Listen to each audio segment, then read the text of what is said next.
Renewal பண்றதுக்கு 25 லட்சம் கேட்கறான், 30 லட்சம் கேட்கறான், 40 லட்சம் கேட்கறான்னு வந்து கதறீங்க. ஸ்கூல்ல இருந்து சந்தோஷம்.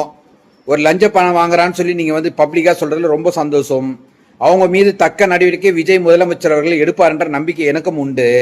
நான் என்ன கேட்கிறேன், அவன் உங்ககிட்ட கமிஷன் வாங்கினான்னு சொல்லிட்டு நீ வந்து கதறல்ல, அப்ப எங்களை மாதிரி பேரண்ட்ஸ் கிட்ட ஒரு யூகேஜி படிக்க எல்கேஜி படிக்க 80,000 90,000 1 லட்சம் 1.5 லட்சம் 1.5 லட்சம் 6 மாசம் முன்னாடி அட்மிஷன் போடணும், 1 வருஷம் முன்னாடி அட்மிஷன் போடணும், 5 லட்சம் முன்னாடியே கட்டணும், 4 லட்சம் 3 லட்சம் முன்னாடியே கட்டணும்னு சொல்றீங்களே, அப்ப இதெல்லாம் எந்த கொள்ளையில போய் சேர்றது சொல்லுங்க?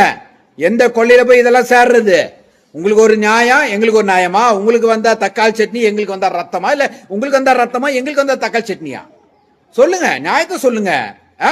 சரிப்பா, இத்தனை வருஷமா வந்து அவன் ப்ரீல வந்து 25 லட்சம் 30 லட்சம் கமிஷன் வாங்கினா ஸ்கூல் பீஸை ஏற்றி வச்சிருந்தா நியாயம், நான் ஒத்துக்கிறேன். இப்பதான் உனக்கு இந்த வருஷம் 25 லட்சம் உனக்கு பீஸ் இல்ல, உனக்கு லாபம் தானே? அந்த 25-30 லட்சம் ரினியூவல் காசு வரல, லஞ்சம் இல்லாம நீ வாங்கிட்டல, அப்ப நீ என்ன பண்ணணும்? ஸ்கூல் பீஸ் எல்லாம் குறைக்கணும்ல. அட்லீஸ்ட் ஒரு ஆளுக்கு ஒரு 5,000 ஒரு 3,000 ஒரு 4,000 இயர்லி பீஸை குறைக்கலாமா இல்லையா? ஏன் குறைக்கல? எத்தனை பேர் குறைச்சிங்க? முதலமைச்சர் அவர்களே, விஜய் அவர்களே, உடனடியா இந்த லட்சம் லட்சமா கோடி கோடியா கொள்ளடிக்கிற இந்த பள்ளிக்கூடங்களை மொத்தத்தையும் சீல் வைக்கணும்.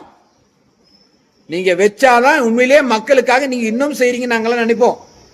உங்க பேர்ல கூட ஒரு ஸ்கூல் இருக்குன்னு சொல்றாங்க, அந்த ஸ்கூலையும் சேர்த்து தான் சொல்றேன். அந்த ஸ்கூல்லையும் என்ன நியாயமா பீஸ் வாங்கினா எவன் வாங்கினா பார்த்தா அந்த ஸ்கூல்லையும் சீல் வைக்கணும். அது உங்க ஸ்கூல்ல என்னன்னு தெரியாது, நான் நியூஸ்ல பார்த்தேன், அதான் சொல்றேன். சரிங்களா? ஆனா விஜய் அவர் ஸ்கூல்ல இருந்தா அதுக்கு ஸ்டெப் எடுப்பாரு, எனக்கு தெரியும். அவர் ரொம்ப நியாயமான மனுஷன். உண்மையிலேயே தமிழ்நாட்டு மக்களை காக்க வந்த கடவுள். நான் இல்லெல்லாம் மறுக்க மாட்டேன். அருமையா கொண்டு போறாரு, ஆட்சியை வந்து சூப்பரா கொண்டு போறீங்க, அதுல எந்த மாற்று கருத்தும் இல்லை. ஆனால் இந்த மாதிரி கயவர்கள் நிறைய இருக்காங்க. சரிங்களா? பள்ளியில கொள்ளடிக்கிறானுங்க.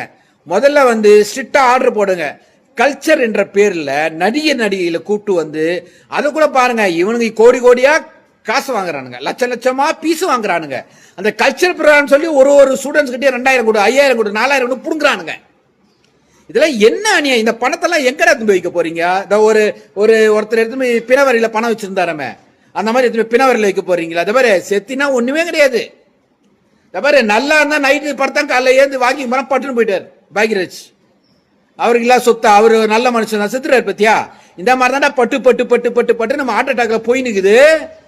இன்னும் நீங்களாம் எப்ப திருந்த போறீங்க? இன்னும் பணத்தை சேர்த்து சேர்த்து சேர்த்து வச்சு என்ன பண்ண போறீங்க? இருக்கும்போது ஒரு கல்வியை கொடுத்து ஏழை மக்களுக்கு நல்லதை பண்ணுங்க.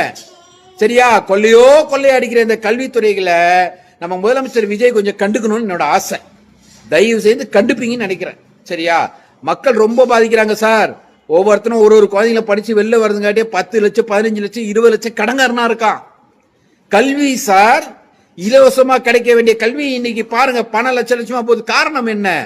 அதிகப்படியான கவர்மெண்ட் காலேஜுகள் இல்ல, சீட்டு கிடைக்கல, அதனாலதான் பிரைவேட் தேடி போறான். விஜய் அவர்கள் உண்மையிலேயே நீங்க ரொம்ப நல்ல மாமனிதர், ஒரு அருமையான முதலமைச்சர் எங்களுக்கு கிடைச்சிருக்கீங்க. தயவு செய்து ஒரு மாவட்டத்திலும் எல்லா படிப்பும் சார்ந்த மாதிரி 2 காலேஜை நீங்க திறந்தீங்கன்னா மொத்த பிரைவேட் காலேஜை சுருட்டி எடுத்துன்னு ஓடிடுவான். இதை செய்வீங்கன்னு நினைக்கிறேன். செய்வீங்க, வெயிட் பண்றோம். நன்றி ஐயா.